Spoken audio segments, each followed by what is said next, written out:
All right, yo, guys, welcome back to the Sobriety University podcast. We got a very unique episode today. We're going to be talking about real estate and how that relates to addiction. And I'm just as curious as you are. So, as always, we're just going to dive right in. First, want to introduce my friend here. Welcome to the show. And can you help me with your name again? It's a very unique name. It's Udana, right? Eudania, Joel. Eudania. Okay. Eudania. Good try Okay. though. All right, Eudania. Well, welcome to the podcast. So yeah, let's just dive right in. I know you had a background with addiction, and that's why we're on the show today. So can you tell everybody a little bit about how you got started with substances, where that began for you? It began early on, maybe about 12 or 13. I started experimenting with different substances, weed, and then I graduated onto some heavier drugs, Okay. alcohol included, and it just went on and on for many years. I was in a state of addiction and just kind of spiraled out of control. In many instances, tried to get clean several times on my own, to no avail. And it wasn't until I actually sought help, reaching out to some others that had already gotten clean. And there I was able to find sobriety from drugs and alcohol. Okay. So yeah, let's dive in a little bit about your using because this channel is about addiction, and I know you said you smoked weed. Yeah. So the main drug I talk about on this channel is marijuana. I've dabbled with Yeah. most of them. For some reason, people just gravitate towards the weed. So, for yourself, what got you started on weed? What was that initial draw to it? You know, um, for me, it was just a feeling of just not fitting in. And I always wanted to fit in. I wanted to fit in with everybody else. And, a few friends were doing weed. And, for me to fit in, I felt like, hey, that's what I needed to do as well. And so I started smoking with some friends. I mean, I will never forget the first experience, Mm, that euphoric feeling. And although I felt like I was like almost out of my body, so to right. speak. Um, but it was enough to make me feel like, wow, I'm a part of the crowd. And Mm, so I continued doing it. And like I said earlier, I graduated onto other harder drugs, which led me to a life of my life being out of control, okay. really out of control. Yeah. And so, yeah, they say weed is a gateway drug. I remember we had Mm. these DARE programs, if you guys remember that, and they were, they worked so Yes. well, right? um, Oh, yeah, yeah. dare to do Just drugs? say Yes, no. let's do it. Oh, So God. what was that transition for you from marijuana to what were those other substances you started stepping up into? The other substances were cocaine, Okay, okay, alcohol, of course, and then crack. I was a part of that, yeah, that really bad crack epidemic. okay. That And was your fault. I'm just kidding. that was me. Yeah, you That keep going. was me, That was you. Joel. That was you. Unfortunately, I was literally lost Okay. my mind. Wow. I'm sorry. Am I No, no, no, skipping? no. Yep. Just yeah, Yeah. just going with the flow here. You're doing great. Yeah. So, and so it led me to my life just spiraling out of control. I couldn't keep a job. I couldn't keep a place of my own. And in between, I was having children. And I had Wow. actually three daughters in the midst of me getting clean and then going back out. And so not only was I dragging myself through the mud, eventually I was kind of dragging these three children through the mud as well. But at one point I had a moment of clarity, sense enough to know that, Dana, you can't do this with children. And so I signed my children over to my parents. Okay. And that was probably the best thing I did for myself and for them at the Mm, time. But things progressively got worse for me. Sure. And any types of relationships, those were in the toilet. I Yeah. couldn't be trusted, not with my word, not with anything of value around me. It was really that bad. And Okay. because I had no skills, I had no job experience, I'd never had a place of my own, and here I have 3 children I don't even know how to take care of. Mm. At the end of my drinking and drugging career, I remember so vividly when the drugs ran out, I felt like I was going to die. Uh-huh. I felt like if I had stayed out there, because again, I'm talking about my drug getting progressively worse. Every time I stopped and get cleaned and then go back out, it got progressively worse, worse to the point I was on the street. And my family didn't want to deal with me. Some of my bottoms and wake up calls were me calling my parents home and saying, "Hey dad, it's Dana." And he'd be like, "Dana who? You're not the kid I raised." It Whoa. click. Those were some of my wake up calls. Or going to the house to go see my own children, and my father letting me know, "Hey, we'll give you some water, something to eat, but you got to go back to where you came from. Until you get your life together, you are not welcome here." And those were really some wake up calls for me. And like I said earlier, one of the most vivid moments is when the drugs ran out. And I Mm. literally felt like I was going to die if I did not do something about my situation. I was going to die. I was going to end up in prison, or I was going to, kill some, worst case scenario, kill somebody, somebody kill me. And Mm. I made a call that night, the detox center, and it was February 13th of 1998, and that's quite a while ago. And to see if they had a bed available for me, because my addiction was that bad.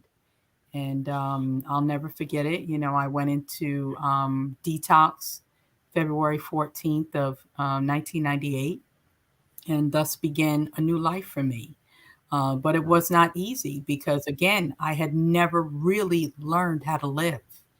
And Yeah. so here I was rebuilding a life that I didn't even know what it was going to look like. All I know is I had a desire to do something different. Had a desire to live, to rebuild relationships, to have something in my life. And so thus began my journey of recovery, sobriety, you name it. And it's been quite the journey.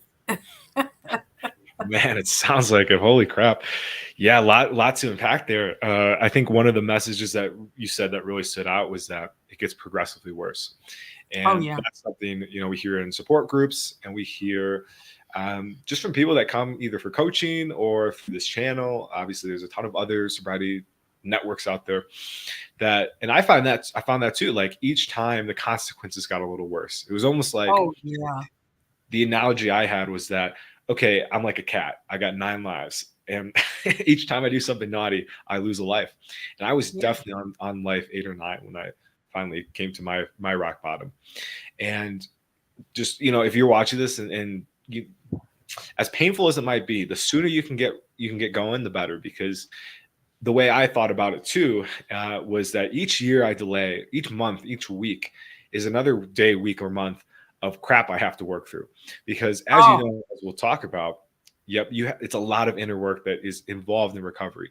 It's not just you get clean and then life just like bloop, all of a oh, sudden good. everything, Have fun. yeah, magically gets better. No, now you have to work through all of the garbage that caused you to use in the first place, all of the emotions you suppressed, Hmm. um, everything you didn't deal with. It's coming up to the surface for Hmm. you to deal with. But what I have found in my own experience, it comes up for me to deal with it. Ah, And so, there were emotions and feelings that I hadn't dealt with since childhood. And so now it was time for me to face this head on. And so, a great acronym for fear in recovery is face everything and recover. And ooh, so, and that's what I did. And it was not easy. So, some of the same experiences I had experienced out in addiction, I'd experienced in my recovery. Mm, And so what I mean by that is,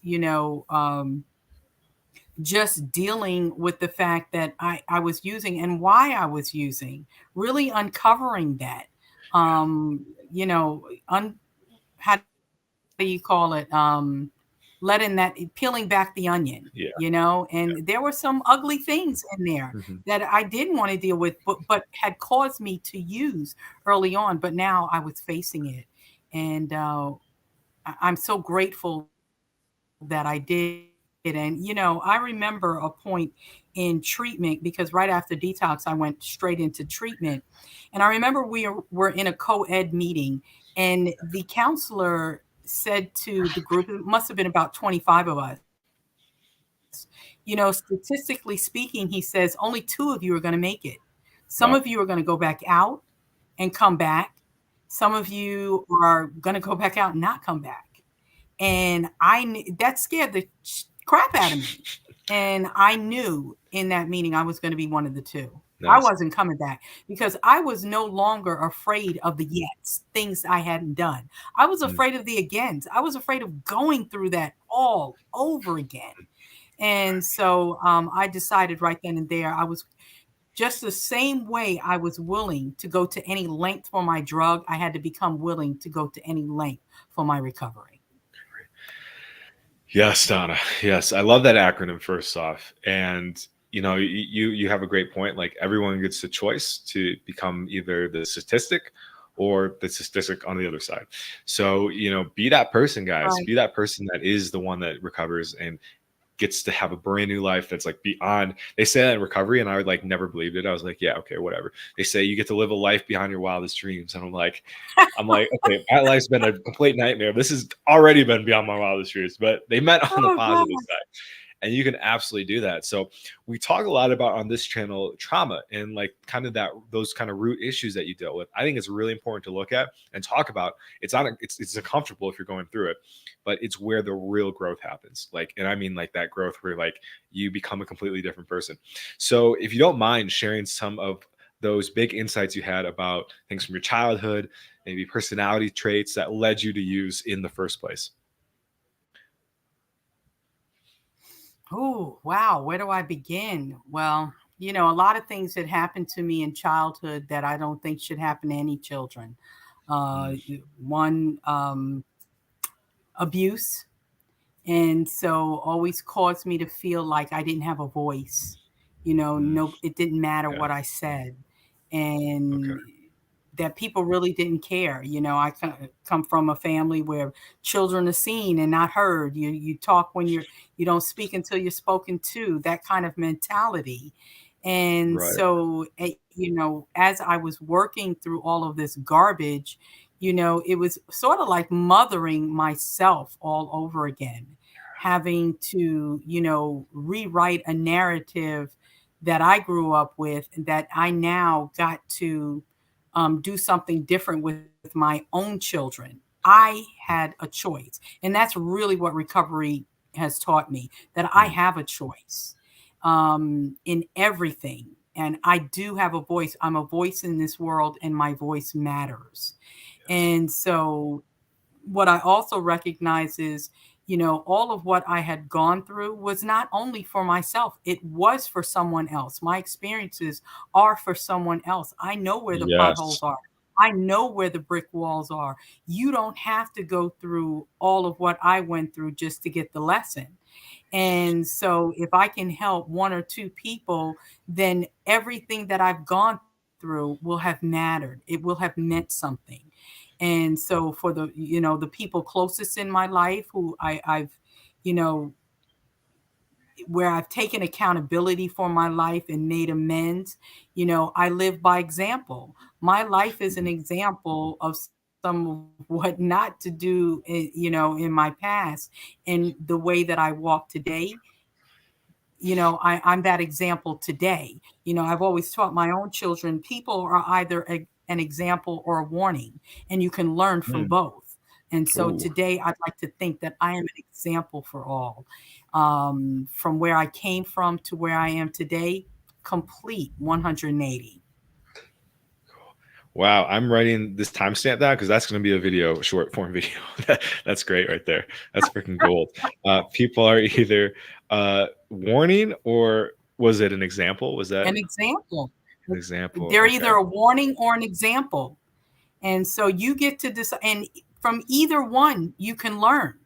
But what are yeah, you learning? Are you learning, to be the example that someone is, asserting themselves and living their best life and living a healthy life, or someone who's, messing up all over the place? You get to choose. You get to Get to choose. cruise. Yep. And I really like that idea that what you went through is for other people too. And I That's had a right. really good talk with my sponsor last night, so this is fresh on my mind. And she was saying, like, I just had a kind of a relationship end, and we really like kind of broke it down, like, because of that happening, one, they weren't a healthy person for me in the first place. And she said the funniest quote. She's like, "You ignored the red flags by by painting them green." I was like, yes, I did. Yeah, So we do. we do. We romanticize everything. We do. We want to Yeah. see all the good in it, because I think intuitively we know that something's not right, be it in Yeah. relationship, a romantic relationship, or any other relationship for that matter. We want to romanticize it and pretend that these things over here aren't happening, when in fact they are, until all hits the fan, so. Gosh, you're telling me. And that's, and like, if that wouldn't have happened, like, because of that happening, I doubled down on YouTube. I've gotten back out into, being of more service.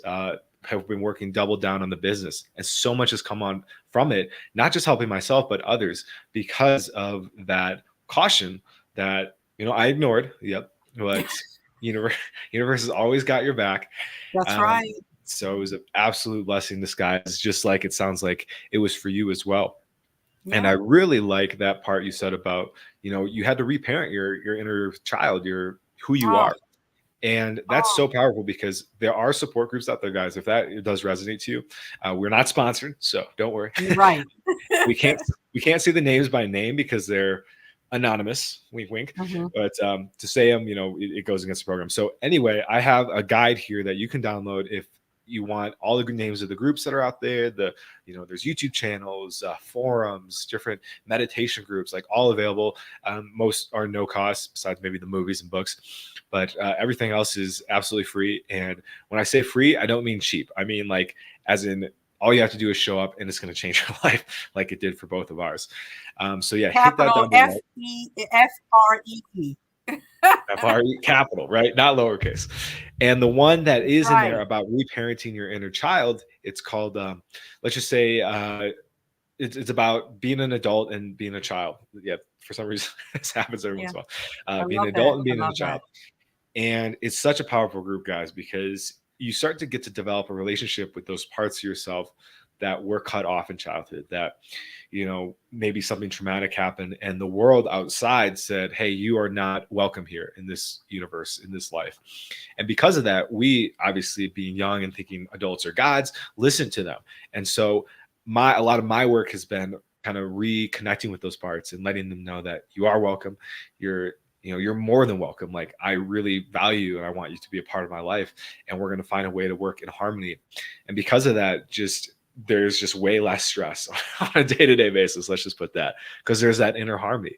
So have you Yeah. done any of that work? Like, what was that work like for you, Donna? Well, working with a sponsor and going back to my childhood, I remember there was something so impactful to me anyway. I remember I was angry about a lot of what had happened. And I was angry with the people who I believed at the time allowed these things to happen. uh, And, she said something to me. She says, Dana, are those things happening now? And I said, no. She said, then you're living a lie. ooh, That was powerful for me. okay. I was using over something that had happened so long ago. And I was on that vicious cycle of just the remembering of it all.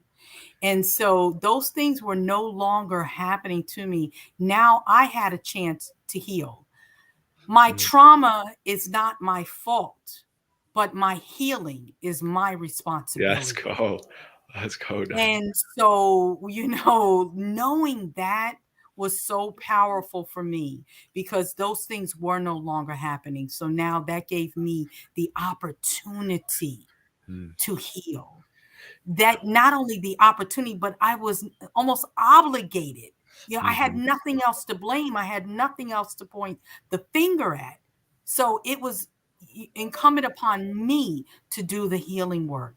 And so that's exactly what I did. And it's been a process. Yep. Every now and again it comes up, but again, like I said earlier, whenever something comes up, it bubbles to the surface. It's here to be released. And Uh-huh. so if it comes up in the way of tears or anger, it's here to be released. So Mm. count it as a blessing and let it go because it's no longer happening. Today, I get to choose. Mm. Oh, That's God, I got beautiful. That's that. you guys. Watch that a couple times back. That'll let that sink in. And Yeah, it. I'm gonna play a little devil's advocate that if someone's going through it, they might not feel the way you feel about it now, and I think that's okay. And I think that it is. you can get to where Donna is by going through it, and it may be I call it the dark night of the soul, and I have one every few weeks, so just part of Well, growth. But if you're not going through it, then you're not going to be able to heal it, essentially. So I know you had a thought exactly. there. Yeah. You absolutely have to go through it. And let me just tell you this, when you're going through hell, you don't stop and take pictures. You keep going all the way through until you get out of it. When Mhm. I got clean, I thought God was opening up the gates of heaven and letting me in. However, he opened up the gates of hell and let me out. And so Mm. again, go through what it is you need to go through. Don't stop and take pictures, but keep going forward because believe you me when I say the blessing is on the other side. Oh, yes, absolutely. The only way out is through, guys, and you will see that That's light at right. the end of the tunnel. You will. That's a promise. That's a And promise. being connected with others in recovery, that's Yep. going to help tremendously. And so Yes. I can't speak more highly to have a good network group of people that you can rely on when you are going through, people who can assist you, support you, uplift you in those moments. Yep. Yes, guys. And I know, like, let's say you're starting out on your journey, it might be hard to find those people. You might have been, most of your friends may have been people that were using with you. And so you may be at step one, at complete, kind of Right. solitude. So again, like, check out some of those support groups. Those are great ways to start meeting people and take it slow. You don't have to rush in and make like lifelong friends right away. That's And then right. also you can reach out for mentors. So I do coaching, as you guys know. And if you want, you can schedule a call with me down below and we can hop on a call. I can help guide you to quit your addiction as fast as possible because um, what I found with people I've helped is that it's really a mindset shift. One, two, it's like what Donna has been saying, addressing those issues within, which does take some time. And then three is having like kind of that external stuff working for you. So making sure you're eating well, exercising, doing all the basics that are going to give you natural highs in life and That's that are really right. going to help you kind of get through some of those tough days because the name of the game really is one day at a time. And if you can do That's anything you it. can to get through the next day, that's a win. That's That's it. a huge W. Yep. Yeah. Yeah. Yeah. So I'm really excited now to transition into some of the blessings you received. And, what you said in the beginning was that, you couldn't be trusted. You didn't have anything of value. Woo. But look at you now. It sounds like you're, you're being given a lot of trust with very big ticket items here. So tell us how you got into your career. Tell us Okay. what that Well, career is. let me talk about the both careers I'm involved with. And so shortly after I got clean, maybe about 5 years in, I was ready to redirect my life once again. And out of 911, what was born was the Department of Homeland. Mm, And so I decided I wanted to be a part of that. It was a way for me to give back to humanity, to my fellow human beings, and, help out in some way, shape, or form, because I'd taken so much for so long from so many people. And now it's ready to give back.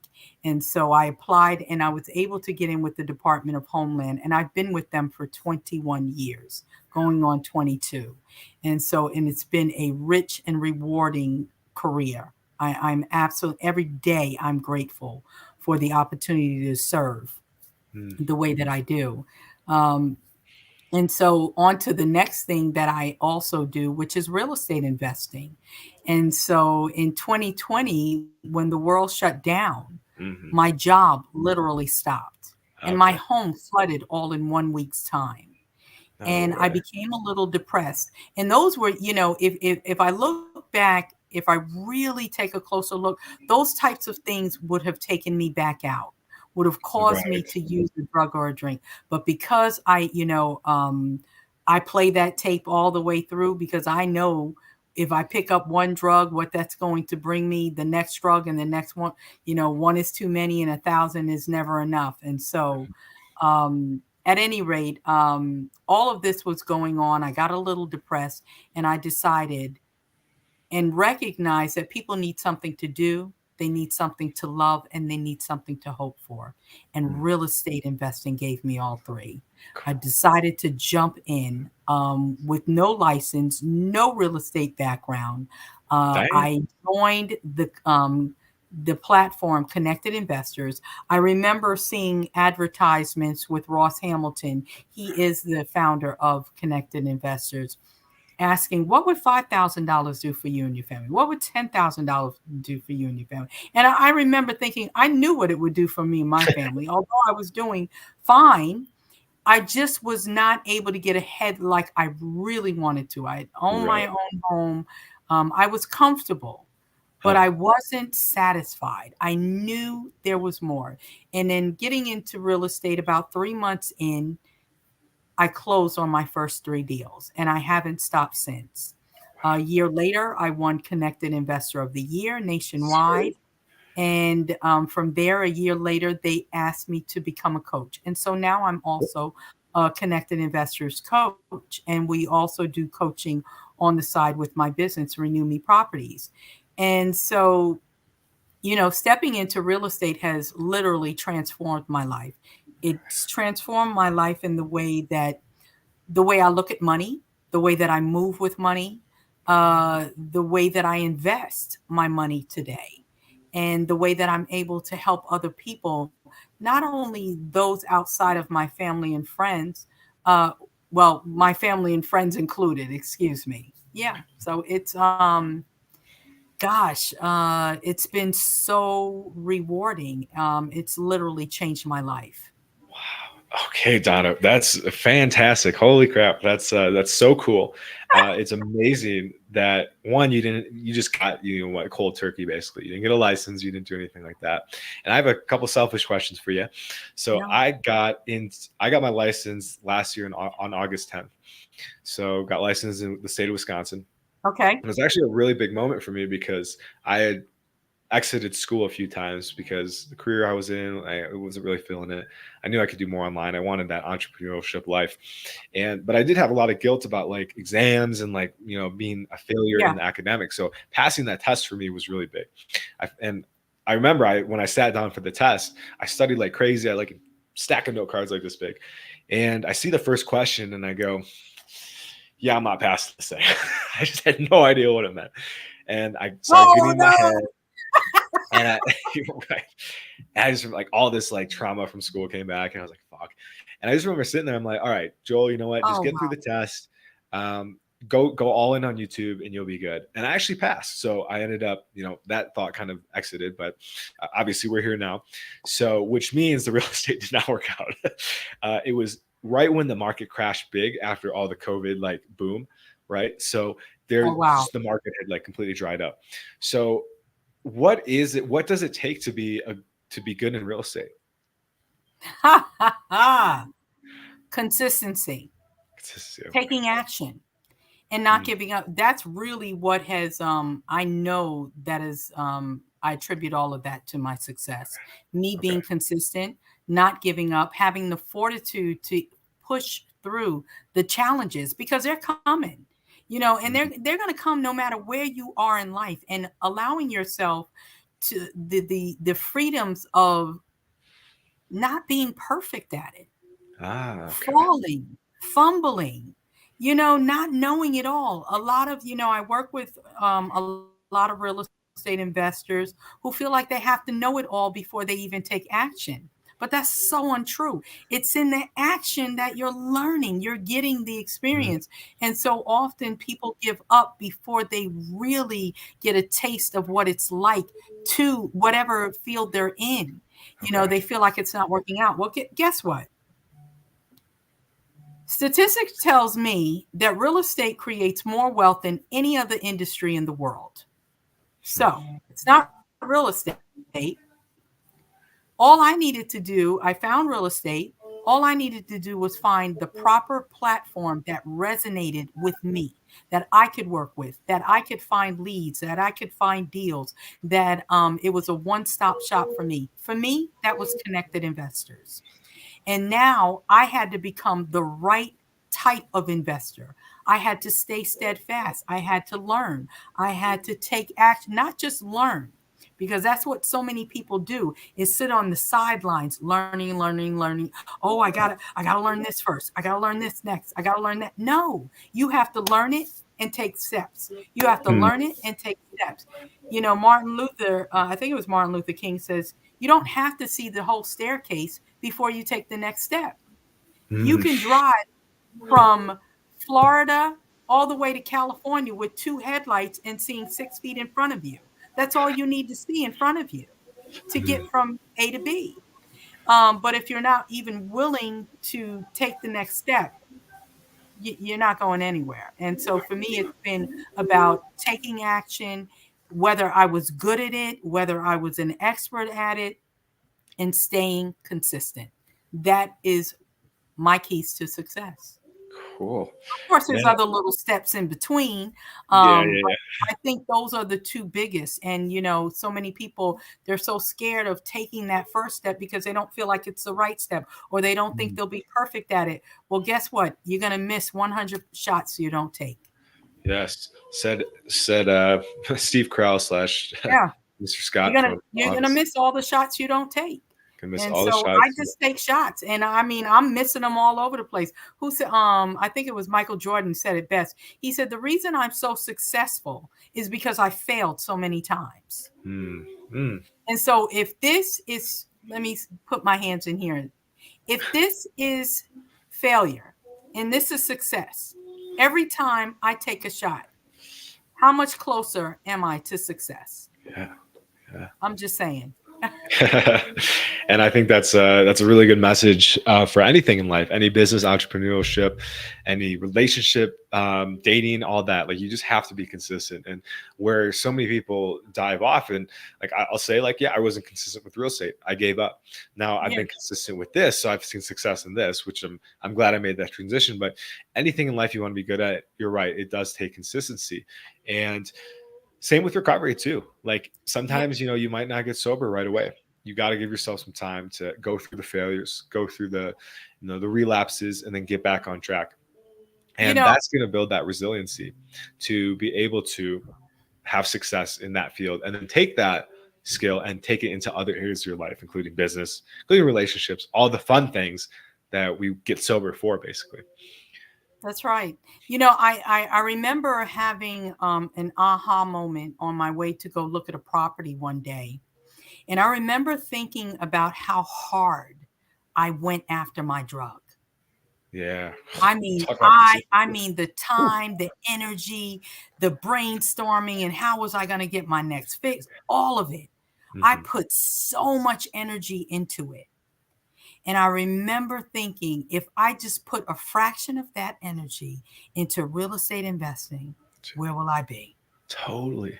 And the sky is the limit today for me. I'm doing things I never thought I'd be doing. I'm interacting and doing deals with millionaires today. Woo. And so, and I expect this year is mine for Mm. millionaire status. And so, and I've been involved only 3 short years. And so Wow. it's not a sprint, it's a Wow. marathon, it's a long game. And Mm. so I didn't get into this expecting to become a millionaire overnight, but I did expect to create wealth. And that's what I've been Mm. able to do. Not only have I created wealth, we have four currencies: time, money, relationships, and resources. Mm. And I am rich in all four today, Ooh, let's go. only because I decided that I was going to take control, make a choice, make a choice, and get involved with real estate, no matter what it looked like to anyone else, no matter what it sounded like to anyone else, because I'm not here to live up to, down to, or around anyone's expectation of who I am. I get to Mm. choose. You get to choose. Man, that's inspiring for one, and it gives hope for people that might not be doing well financially. Like, hey, you can really turn it around, and you can do it quickly as long as you're consistent with it. So, what are some of, I guess, Right. how would Consistent. you recommend how would you recommend people get into real estate if that's something they're looking to dive into? Well, first of all, I would suggest you finding the right resources for you. Do your own independent investigation, because Mm. what might resonate for me may not resonate for Joel. And so I want you to do your own, investigation. It may be PropStream or REI Black Book or whatever. Do not get caught up in YouTube University because you'll be spinning your wheels. Seriously, I watch so many people do that. They have Uh, so much knowledge, but they're not taking any action. So if you're yeah. going to follow someone on YouTube, follow that one person and then take some action. But don't Mm. follow this one, that one, that one. And because every one of them is going to tell you some of the same things, but they're also going to be telling you different things, which will then confuse you. And Okay. so you want to find what is right for you, what truly just speaks to your heart, and then Mm. take action. Take that first action step, and then the next one will reveal itself, and then the next one will reveal itself. If you can find a mentor, I would highly suggest you finding a mentor, someone who is already doing what it is you That's, want to do. And yeah. so, I found a mentor about 2 months in, and he was only doing it a year prior to me, but Okay. he was able to teach me. And my quote in Connected Investors is, I felt like someone had taught me how to fish and I would never be hungry again. And it's the truth. This is something no one can ever take away from me. I will always Mm. know how to make money. And so with real estate, and I'm forever grateful for it. Taking action is the key. Find Mm. out what resonates with you and take action. Yeah. I like what you said about, the YouTube University, and that I laugh because we had a podcast recently on, we call it mental masturbation. So it's Yeah, going on, books, Audible, where you just basically, pleasure yourself to information all day. And then right. years go by and it's like, okay, wow, I haven't manifested this. I've been manifesting, right? Manifest means you take action. That's how you manifest That's right. in the real reality. So I love that piece of advice. Yeah, get out there, get off your ass, do some stuff, put what you learn into action. And it might not work. And that means you have to go back to the university and find a new mentor. But that's okay because it still means you're taking action. And you can always learn something from somebody that you might not choose to stay with for a long term. There's That's always right. going to be a piece of nugget. A nugget of wisdom that you can take from it. So yes, getting out there, taking action. Oh, love it, love it. What are some of your long-term goals now with your recovery, with your business? What do you want to see for yourself in the next like 5 years? Well, some long-term goals are doing some syndications with a few other investors on much larger projects, some apartment buildings, things like that, and eventually some transitional housing for those in recovery. Ah, We're actually in talks today about one house in particular right here in my own backyard, because that is near and dear to me. Anything that has to do with helping homeless women and children, because mm, I too, that's not something I spoke of, but I was homeless as well with 3 children. And so those are some of the things that let me back up real quick. The first time I ever really wanted to get into real estate was because of an article I was reading about the homeless crisis in Charlotte. Wow. And that was in 2014. And a friend of mine and I were sitting, and we thought opening up a real estate business, we were going to help every homeless person in the state of North Carolina. Well, it didn't exactly go down like that. It took a few more years of stumbling in the dark to find my way, till eventually in 2020 I was able to then open up Renew Me Properties. Okay. But moving back to what we were talking about is I want to open up a few of those at some point. And right now I'm working with Ross Hamilton with Okay. Saving Homes, where we are helping single mothers who are at risk of foreclosure. And so looking forward to helping to grow that here in the state of North Carolina and maybe on to other states. But just continuing to grow in this business, learn in this business. I don't have my eye set on one thing because Okay. it's so vast. And Mm, so I keep all of my options open. I don't have blinders on where I've just got to do this. No, I allow the universe, whatever speaks to my heart. And if this is the direction it wants me to take, this is the direction I'm going in. And because of that, that is where so much success has come to me, because I've kept an open heart about it all. well, that's beautiful. And I just want to say I support that mission. That's an incredible life purpose to be able to help give back to where you came from. That's Oh, that's absolutely yes. beautiful. And something really important, the guy said, if you didn't pick up on that, you said that you spent a few years before your success in real estate trying to get into real estate. So I Oh, think yeah. that's really important because you might go through a period of grinding where you probably will. Like I had to bet money, which I don't because I had a gambling addiction. But if I were to get back into it, I'd probably bet money that everyone who starts a business is going to have to go through some crap. I have with everything I've found success in, and it's just coming back to that consistency. Like when you can be consistent in the hard times, you're going to be hell consistent in the good times. That's that's right. that's what you work towards. Yep. And that was exactly it. In 2014, I tried my hand in it, didn't work out, and I quit. In Okay. 2020, I was unwilling to quit this time. Mhm. I was going to do whatever it took to make sure I became successful in it. And so I stayed consistent. And that's when the door just, Mhm. I mean, wide open, Wide wide open. open. Oh, Oh my beautiful. goodness.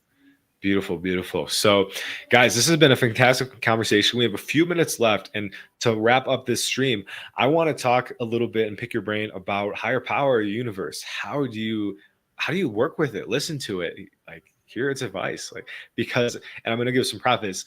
A lot of people come in, and I was one of those. Didn't believe in anything, didn't believe in, there was no God, there was no universe, whatever. It was just me. And however, the events that happened that got me sober were like, okay, there's something out there doing something because I'm getting in trouble. Like these are like coincidences that are pretty negative. So there's something at play. One of the hardest parts in recovery for me has been learning to trust the universe, and that even though something might be going on that I don't want, that it's actually for the better good of myself and most likely those around me too. So how do you tap into that frequency, energy, however you want to put it? So today, that's about me getting still. That's about me doing, I don't leave my house until I meditate. I Mm, sit and I meditate.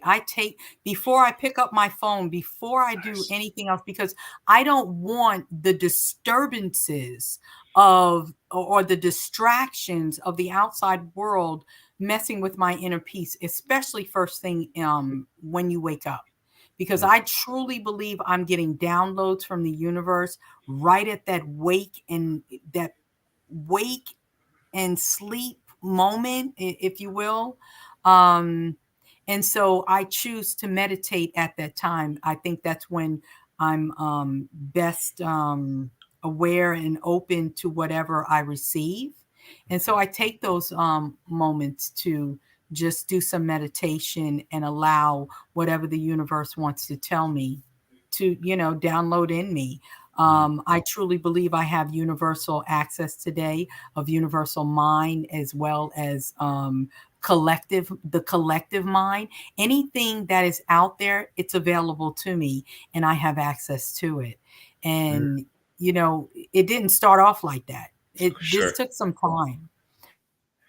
And like you, I believe that the universe is conspiring for my good. Mm. Everything that happens to and for me is for my ultimate good. But I remember initially in recovery, I remember someone saying, because I felt like my God wasn't good enough. Okay. Interesting. You know, Never heard that one. I felt like my God wasn't good enough because this one had such great spiritual practices and they were so humble and spiritual. And I'm thinking, my God must not be good enough because I'm not there, And so I was comparing my God to everybody's God. And when I Okay. stopped doing that, when I said, you know what, I know it's funny, but it's the truth. When I stopped comparing my God and saying, you know what, this is what God has for me. And it's not my God, it's our God, and this is what he's purposed in my life at this time. Mm-hmm. And it's okay. Sometimes, when we come into the rooms that our God has to be that doorknob. We have to have trust and faith that the doorknob is going to turn when we go to turn it. Or it might be that light switch that when I go to turn it on, it's going to turn on. And it could be whatever you need it to be at the time you need it to be that. My God has grown in leaps and bounds as I have grown. And I have, a better understanding, the God of my understanding. And what he's capable of doing, not only in me, but through me. But yeah, I you're still laughing over this. Yeah. I remember I was like, So, why is I my take friend's God? moments to meditate and I was get upset because I'm like, my friend's God's super rich. Like, why did he get a rich God? Like, my God's poor. wow. Okay. So you understand, Joel.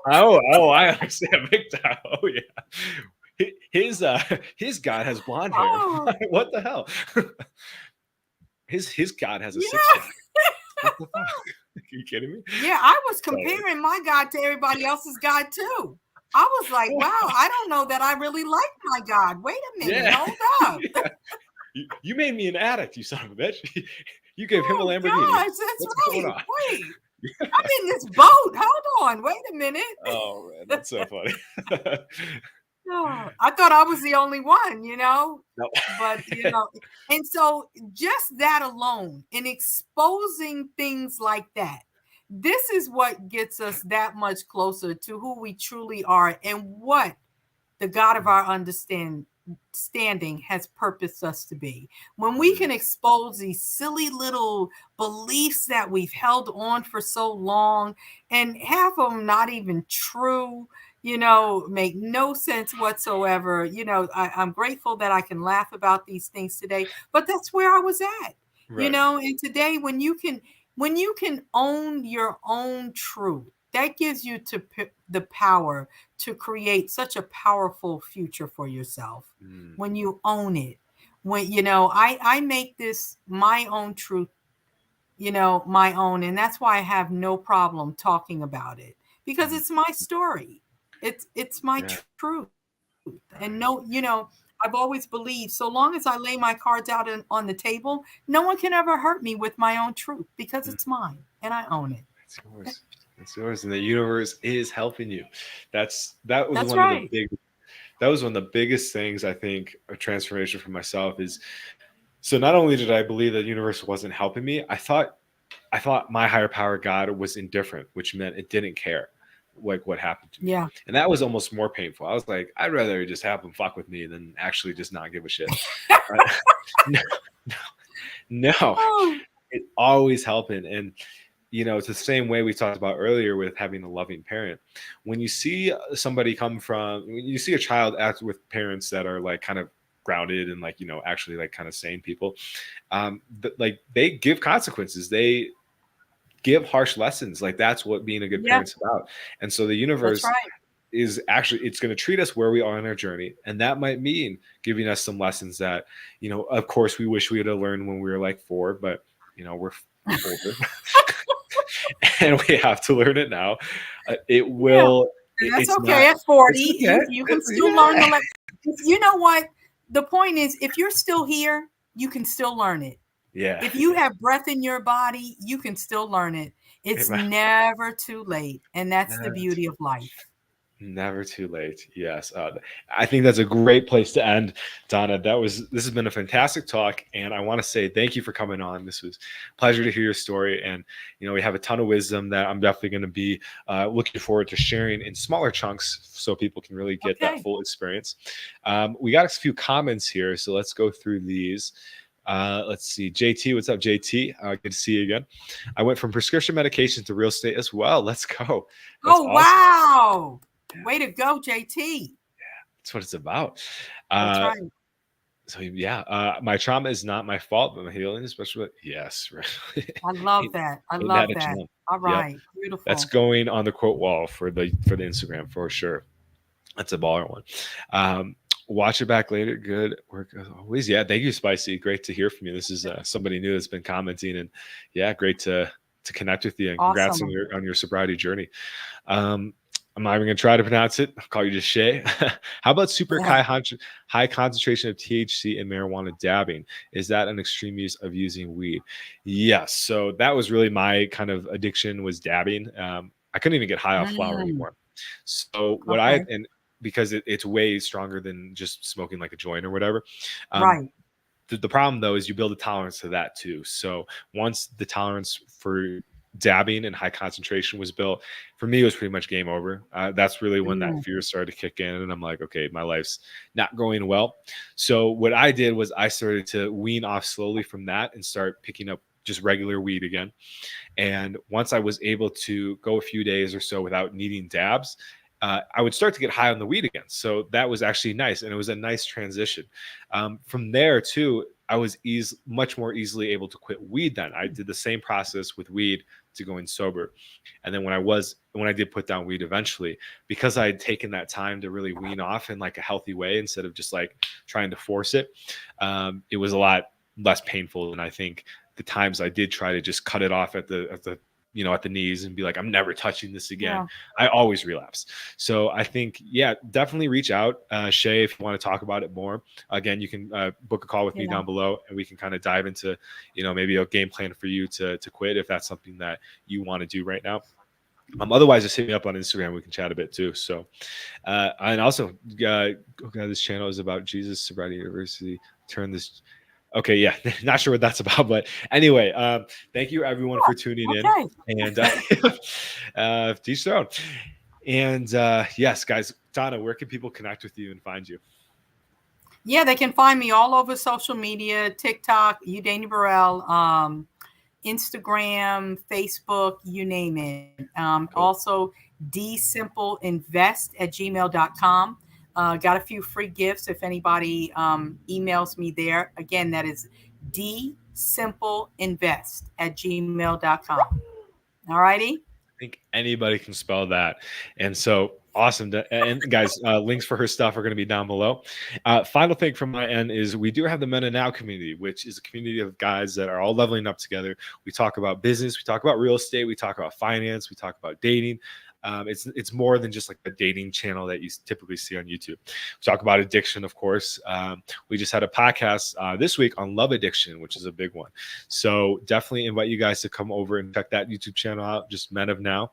I'm going to post actually one of the vids here about real estate on that, because I think a lot of the guys that come to the channel are looking to level up their finances. So I think hearing that you were able to get on the real estate track and have great success in it, it's going to be really inspiring for a lot of men. Guys are right. Like, oh, if they can do it, I can do it, right? So let's use that to the fuel. And as well as the community, I got a free few gifts if you email me. Yeah, there we go. Love it. Yeah, hit her up. Okay. Hit her up, guys. And then, of course, as you see with the ticker down below, you guys, I invite you to join this community. It's an awesome place. It's on School, and basically we have weekly webinars. We have possibilities to earn through there too, with affiliates and all that stuff if you're looking to make some money there as well. We have like a book club every month. We just a ton of cool things, and a lot of really like just solid human beings, solid guys, right? Like we're not, this is not more about just being men, it's about being your fully human self, being the best human being you can be. And so invite you guys to check over that. Right. It's a $75 investment a month. Once you enter once, you're locked in at that rate. And then from there, if you do decide to leave, you can always come back locked into that rate. Take a break if you need. Check it out, see what it's about, and if it could be of help to you. And with that, guys, yeah, I think that's going to wrap it up today. So once again, thanks everyone for tuning in. Thank you, Donna. And